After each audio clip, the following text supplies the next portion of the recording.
How to fix Meta AI is not showing on WhatsApp. So hey guys, welcome to my channel, and in this video I'm going to show you that how to fix that problem that Meta AI is not showing in your WhatsApp account. So it's super easy and we will make sure you get it right.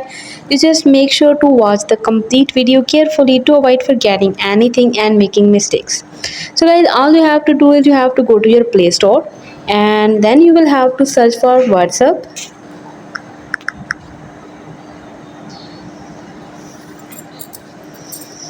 So guys, once you have done this, you will have to open your WhatsApp Messenger and you will have to update your WhatsApp.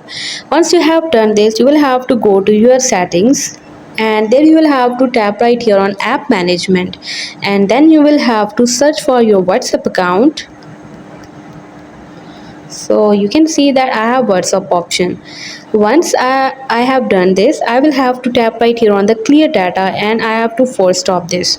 Once I have done this, I will have to go to storage and I have to clear the cache. Once I have done this, I will have to go to my app permission option, and there I have to allow different permissions that is required to use the WhatsApp. Once I have done this, I will simply have to go to my WhatsApp account, and after that you can see that I have the Meta AI option and it's my problem will be easily solved. So this is how I can easily fix the problem that Meta AI is not showing on WhatsApp. Hope you guys like my video, and please consider showing your support by commenting, liking, sharing and subscribing to my channel for more valuable content in the future.